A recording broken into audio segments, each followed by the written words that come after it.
to sit down with you today and go over my 4 hacks for starting a keto diet. These are 4 things that I incorporated, and I really believe that they have completely contributed to my success so far. They're things that I'm definitely working in. They're things that I'm going to keep going forward with as I become more and more keto. So if you're new to my channel, my name is Erin, and I created Holista in order to document my own health and wellness journey.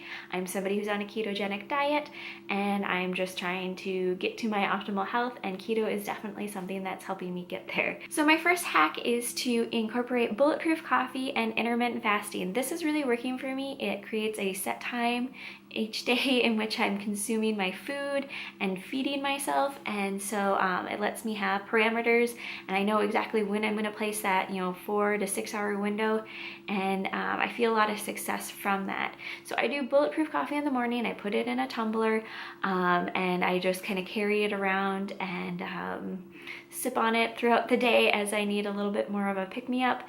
It stays warm in my tumbler, so I'll usually make it at 8 a.m. and I'll usually finish it sometime around 11. So I'm really just kind of sipping on it throughout the morning as I go about doing my stuff. Then around like 1 o'clock, I'll break my fast and have my first meal, and then I'll have a small meal then, and then I'll have a big, huge meal later on in the evening with my family. So this is a schedule that I've created. I kind of looked at myself and created the parameters that I needed to kind of live and exist within. And so yes, bulletproof coffee in conjunction with intermittent fasting is definitely a hack to kind of create the parameters, create the schedule for being successful on keto. So my second hack would be to know yourself and know your schedule. Evaluate, where you're at in life, evaluate what you're doing, kind of evaluate who you are, what things trip you up, what times of the day derail you. Do you get hungry at a certain point of the day? Is there a certain day of the week in which your schedule is way more stressful? Just knowing these things ahead of time and kind of evaluating and knowing like, okay, whenever I'm in this social situation, I'm so tempted to cheat. I'm so tempted to not be keto, whatever it is, just knowing that this is you in keto. This is the things that will kind of give you the highs, kind of give you the lows, what's going to happen and what your schedule is like. So just having a good assessment of that and knowing that will definitely allow you to prepare and to plan ahead, which leads me to my third hack, which is to plan ahead and prepare. So I do one grocery shopping trip each week. I get everything that I'm gonna get, I spend all my money, and I know where I'm gonna be having each meal throughout the week. So I know that I might be making a quicker keto meal on the days that I'm just always stressed out.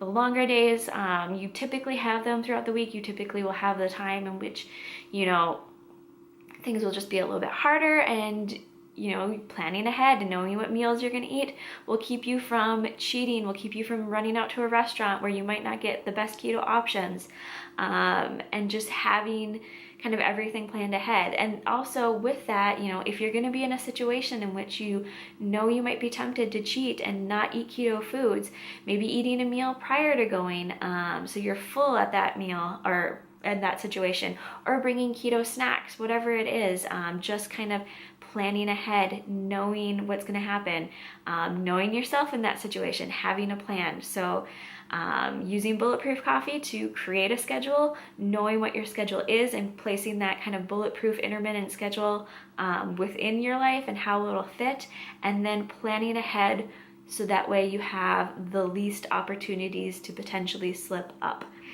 And my last hack, so hack number 4, is to find a replacement. So I was somebody that loved to put honey in my coffee. I like to put honey in my tea. I loved honey. And so I've had to replace that with stevia. So that kind of just replace that. And the funny thing is, as I'm becoming more and more keto, I'm finding that I'm less reliant on sugars. I crave sweet a lot less, and I'm just full and sustained. So over time, cravings go away, but in the beginning, they're very real and they're very, in your face. And so finding a replacement for whatever it is you're craving will definitely make it so you get through the hard times on starting keto. So yeah, again, doing Bulletproof Coffee, doing intermittent fasting, creating a schedule, knowing your schedule, knowing yourself, knowing when you slip up, and creating a plan of action. So knowing your meals ahead of time, knowing that you've got something, knowing that, you know, whatever's in front of you that's tempting you, you know what, you've got another choice, you've got other options, so don't be too scared about, you know, just going with something else. And lastly, if you are somebody who loves something so much, finding the keto alternative or replacement. You know, there's keto options for pizza, there's keto options for bread, there's keto options for pancakes and sweeteners and all sorts of things, desserts, ice cream, using heavy whipping cream, using cheese. Cheese is an amazing thing that will, like, literally, you can transform cheese into like almost anything. You can make it into chips, you can make it into pizza crust. It's just, cheese is the most amazing thing in the world. So just knowing that there is a replacement for whatever it is you're craving, and finding it and getting it into your diet. So yes, these are my 4 hacks. These are the 4 things that I've implemented and have made me be very successful in keto. So these are my recommendations to you. I hope you guys enjoyed this video, and as always, if you like this channel, if you like what I'm putting out there, please subscribe, because it lets me know that I am, again, connecting to other people who are going through the same kind of journey, the same kind of concepts, whatever it is. So yes, please subscribe. Lets me know that you're out there and that you are watching. So again, till next time, take care, be safe, have a good keto journey. I will see you later. Bye.